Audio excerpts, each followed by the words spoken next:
Car Obsession is proudly supported by Carly and Draggy. Check out the video description to find out the latest discount codes.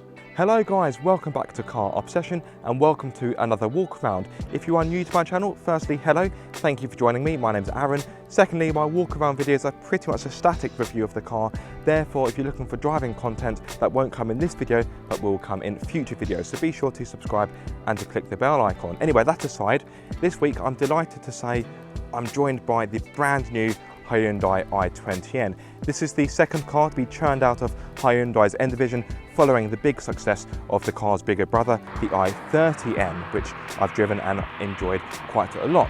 Now, of course, this is a direct rival to the Ford Fiesta ST, a car that I'm a big fan of and a car that has been pretty much the small hot hatch king for many years now. But now this is here, I think its throne is about to be overthrown because this car is an absolute firecracker.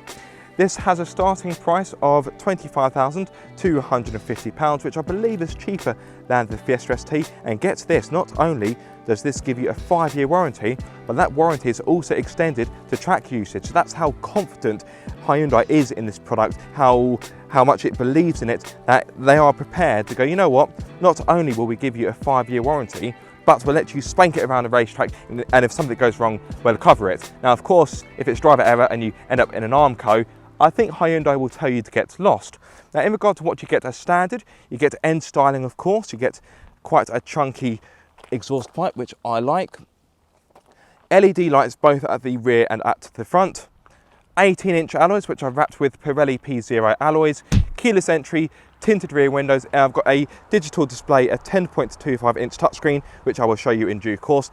DAB radio, Bluetooth, navigation and smartphone connectivity. I've got climate control, heated front seats, as well as much more. I've also got rear parking sensors and a reversing camera. So this car is loaded with kit. This has no options on it apart from the performance blue paintwork, and that you've also got a black roof as well.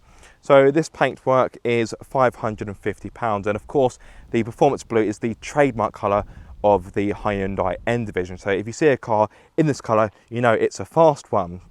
So yes, now as I mentioned, this is a direct rival to the Fiesta ST, and it has a similar kind of ethos, but the approach is a bit different. So let me show you what is under the bonnet, because of course that's what makes this car what it is. Now, in case you don't know, the Fiesta ST is powered by, where's the bonnet release? There we go. The Fiesta ST is powered by a 1.5 litre turbocharged 3-cylinder petrol engine, whereas the i20N is a bit old school in this regard because it has 4 cylinders and not 3. What you are looking at is a 1.6 litre turbocharged 4-cylinder petrol engine, which offers 204 horsepower, which is a tiny bit more compared to the ST, with 275 newton meters of torque, which is a little bit less than the Fiesta ST. Of course, the power is fed to the front wheels via a 6-speed manual gearbox and a limited slip differential, which comes as standard. Now, I know on the Fiesta ST, the limited slip diff used to be an optional extra, but now that the specifications and the trim levels have changed, I'm not too sure if that's the case, because I think now the Fiesta ST is only available in one trim level as opposed to ST1, 2 and 3. Well, the ST1 was dropped quite a long time ago because, let's face it, no one bought it. So yes, the Fiesta ST, you used to have to pay extra for the diff, but I'm not too sure if that's still the case. Anyway, this is faster to 62 miles per hour than the Fiesta ST, even though it has less torque. This will do 62 in 6.2 seconds, which, in case you're wondering, is 0.3 seconds faster than the ST. The top speed is 143, which I think for a small car like this, that is pretty rapid. Now, if you're really concerned about fuel economy, I know this is a hot hat, but let's face it, times are tough when it comes to fuel. On a combined run, Hyundai states that this should do 40.4. On my drive up here, I used a combination of different drive modes, mostly on A road, so 40 miles per hour plus, and I got around 41.5 mpg, which is pretty good considering. And from memory, it was a long time since I had the Ford Fiesta ST. From memory, I believe this is more frugal than the ST. So again, that's something else that goes in this car's favour. In regard to CO2 emissions, I believe this emits 156 grams per kilometre, meaning for the first year of VED, you will be required to pay £585. Right, okie dokie. Just to talk you through some of the exterior highlights. As I've mentioned, you've got the 18-inch alloys, which I think look really good. They're in a kind of satin matte gunmetal grey. They complement the paintwork nicely. You've also got red accents going around the car to remind you that this is something a bit more sporty. At the front, you've got a splitter. If I get you down here, a grille which allows for extra cooling for that 1.6 litre engine. And at the back, you've got quite a large rear spoiler. That's very loud and proud, isn't it? Talking of loud and proud, of course, you've got the exhaust that I mentioned earlier and a diffuser. I'm not too sure if that's an active diffuser or a faux diffuser. Not too sure, in all honesty. Right, let me take you inside the car. Now, like the other Hyundai products, for the interior as well, as much as it does feel well bolted together, it is a little bit bland, a little bit somber. Let me take you off my mini tripod and I will step inside. Actually, before I do so, I want to draw your attention to the front sport seats, which look fantastic, and they are also comfortable as well as supportive. The only thing I will say on a slightly pernickety point is that I did a track day on Tuesday at Castle Combe, which I'm very happy that Hyundai UK allows me to take this on track. But I would say that for track work, I would want the shoulder bolsters to be a bit more supportive, because going through tight, fast corners, I did find that was kind of giving in a little bit. But for road use, they are absolutely fine, more than fine, in fact. You've got 3 pedals, of course, because this is a manual, and you've got sporty looking pedals. Now, this car is inspired by the world of rally, and when you hear it, yes, you can certainly see where the inspiration has come from.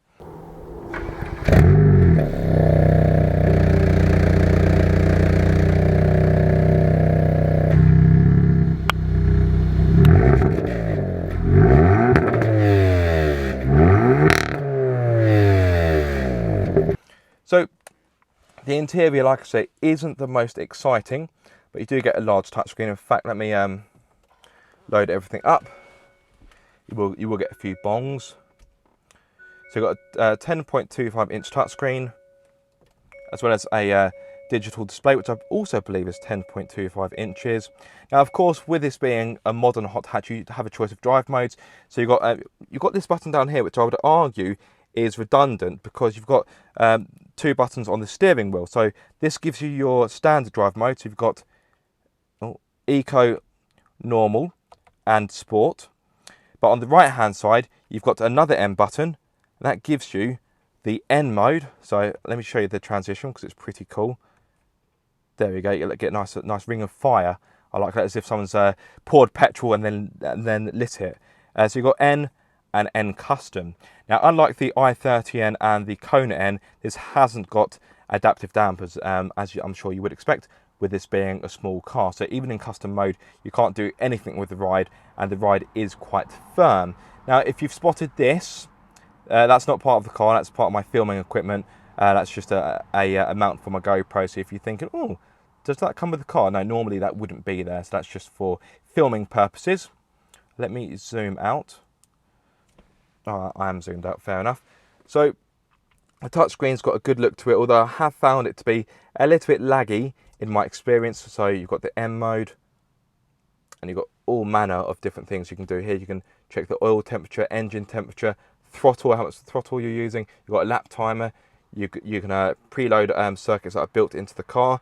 Sadly, Castle Combe wasn't in there. That would have been a nice touch, but never mind. You've got brake pressure, and in here you can change what you want in your custom setting. So you can change the response from the engine, the response and weight of the steering, whether you want rev matching on or off, exhaust sound, and also the ESC. That's the electronic stability control. And you've got launch control and a G meter. Let's go into performance options actually. What's in there? Okay, so that gives you launch control, N-road sense. So yeah, when it detects an S-bend, it will tell you to switch to M mode. And you've also got the shift lights as well. Oh, you can set the target RPM. I did not know that. There we go. As you can see, I've not really explored that mode as such. You do have another button on the steering wheel marked Rev. That is very, very easy to use. Basically, that either turns on or turns off the rev matching, because this will do it for you if you so desire. Yes, right, let me talk you through the interior features. So as I've mentioned, you've got climate control, you've got heated front seats, the buttons are just down here. You've got an additional drive mode button, which, like I say, I would argue isn't really needed because you've got the button here. Oh, I haven't shown you the reversing camera, so I just need to swing my leg in. There we go, that's the reversing camera, which has quite a good clarity. Definitely seen worse. And also, you've also got rear parking sensors as well. You've also got a wireless phone charging pad as standard, which I almost forgot about, as well as 2 USB ports and a 12-volt socket. There we go. And interestingly, even though this is a brand new car, like the Kona N I had last week, I've got a manual handbrake, and I'm pretty sure I had a manual handbrake in the i20N as well. Now let me move things on and talk about practicality. So the door bins are of a decent size. That bottle, for reference, is 750 millilitres, and I've got a bit of space left over just in there. So I can't see the screen on my camera because it's so bright. There we go. So hopefully that's a good angle. As I've mentioned, you've got the wireless phone charging pad, which comes as standard. 2 cup holders in the middle. This one is actually a bit bigger than that one. So if I were to swap these around, you'll find this bottle, which is also 750 millilitres, doesn't quite fit as well. It does go in, but it needs a bit of encouragement, shall we say. So let's swap them around. Do have a centre armrest, which, if I'm going to be really critical, yes, this car has done almost 14,000 miles, which is quite a lot for this kind of car, a press car. But just listen to this. Yeah, can you hear that? The armrest creaks quite badly. You don't have to put a lot of pressure on it to induce that either. I have found that the seat squeaks a bit, and if I just close the door, this armrest also kind of squeaks and creaks. So yeah, I do find that a little bit concerning, but on the whole, apart from those little niggles, I do find that the interior build quality is better than the Fiesta ST. But yeah, I must admit, that is a bit disappointing, and if you were to drive on a long journey, that might become annoying, although that sound is quite easily drowned out by the sound system. Oh, speaking of which, this has a Bose sound system as an optional extra, which is a little bit bizarre, because if you go onto Hyundai's website, you can't specify that option, so I'm not too sure whether that's something you have to get arranged via a dealer, perhaps. Finishing off the practicality, you have a glove box which offers a decent amount of space. Getting a good driving setup is very easy, which is exactly what you want in a car like this. The steering wheel has got plenty of adjustment, as does the driver's seat, although this is all manual. There's no electric adjustments there. Oh, I've just realised. So that button just caught my eye. You've also got a heated steering wheel. So yeah, that'd be handy for the colder days. Just to go back to the features, automatic lights and wipers, and I've also got lane keep assist and cruise control when it wants to focus. And of course, you've got more buttons on the left-hand side for phone and voice recognition. Anything else to go through in the front? No, I don't think so. Now, actually, one more thing. A little bit of a criticism. So in the Kona N, these buttons down here, they were physical buttons, whereas in the i20N, yeah, they're touch sensitive, and that's not really my cup of tea. But to be fair, at least I've got proper controls for the climate control, whereas so many manufacturers nowadays are putting it within the touchscreen, which I hate, by the way. Right, let's just turn that off. That will bing and bong Hyundais and Kias, because of course they're part of the same group. Do like to make a noise to remind you that they're still there. Now, yes, on to rear space. As always, the driver's seat has been set for me. I'm 6'2", so I am, of course, a taller chap. So let me step in like so. Oh. Even so, knee room is quite impressive. Maybe no, I'm 6'2", as I've mentioned. Maybe I could have my seat a bit further back, but for me it's comfortable. But yeah, I'm quite impressed by that. Definitely better than the Fiesta ST. I can just about fit my feet underneath the driver's seat, although these are Converse, so they are a bit slimmer. If I had running trainers on, they wouldn't. And in regards to leg room, again, that's pretty impressive, more than the Fiesta ST. Like I said, I could perhaps have my seat a bit further back, but it's comfortable. Headroom is also pretty good. Again, I would say from memory, because it's been a long time since I had the Fiesta ST, I would argue that is better. Of course, this is a small hot hatch, so fitting 3 adults in the back isn't really going to be doable, but I'm sure you would have expected that. But of course, if you're more concerned about carrying children, there are ISOFIX points. Now, in regard to practicality, I have a door bin, which I'm pretty sure can swallow up the same 750 milliliter bottle. Let me just turn the screen around on my camera so I can see what I'm doing. Yep, there we go, easy peasy. I don't get a map pocket in the back of the driver's seat, but I do get one in the back of the front passenger seat. There's no centre armrest, which I wouldn't really expect in a car like this. And I've got just one hook, and that's on the right hand side. And if I bring you down here, you'll see you've got a USB port, so those in the back can charge their smart devices whilst on the move, as well as a very small cubby hole for perhaps some chewing gum or some travel mints perhaps. Right, okie dokie. Let me take you into the boot. Well, not literally into the boot. Oh, it's nice to get out of there. It's yeah, very warm today in the UK, but I shouldn't complain. So as always, the boot is filled with my filming crap, but we'll cut to a clip where the boot is a bit emptier. Now, the boot offers 352 litres, which is a fair bit more than the Fiesta ST. In fact, it's 60 more to be precise, but the boot doesn't really feel any bigger, if that makes sense. But you do have a kind of false floor. So underneath this boot floor, there is more storage, so you can put some other items out of sight for a bit of added security. Now, if you want more space, you can, of course, fold down the 60/40 rear seats to give you 1,165 litres. I don't think there's any 12-volt sockets or anything in here, so I don't think it's the most forthcoming of boots. You do have a little hook there. If I move my finger out of the way, sorry, it's quite dark. You've got a little hook, but yeah, I don't think you've got a 12-volt socket. Also got another Bose speaker. I'm not too sure if that's I reckon that's most likely the subwoofer, perhaps. Right, that's the boot.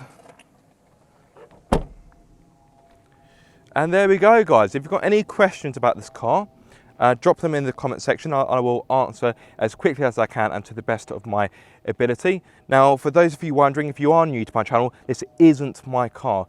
So if you're expecting a kind of ownership experience, sadly you won't get it, because I don't have the kind of money for cars like this. No, this has been loaned out to me by Hyundai UK. And as I mentioned earlier, they were gracious enough to let me take this out on track. And that video is now ready to watch on the channel. So be sure to give it a look, because this car is an absolute beast on a circuit.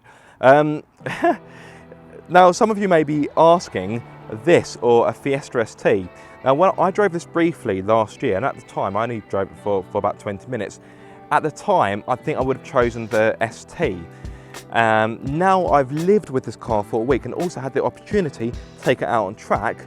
The lines are a bit more blurred. I'm a big fan of fast Fords, but I think if push came to shove, yes, the ride is firmer in this. I think I'd have this, and I'm a bit shocked that I'm saying that, because like I say, I've been a fan of the Fiesta ST for years. I almost bought one once upon a time, the Mark 7, or I suppose the Mark 7.5 to be pedantic. But yeah, now I've lived with this car, I think this is the one to go for. Let me know what you think, guys. Have you driven both cars? Have you perhaps owned both cars? I'd love to hear your thoughts and experiences. But I think until then, it's just time for me to wrap up, because I've been talking for a long time and I'm in desperate need of a drink, because yes, it is warm today. But I don't think I've mentioned that, have I? So yes, if you have any questions or queries, please drop them in the comment section below. I do hope you have enjoyed this video or found it useful. If you have, be sure to like, comment and subscribe. If you are subscribed, don't forget to click the bell icon so you get notified every time I make a video. But until the next time, guys, be sure to keep up the car obsession.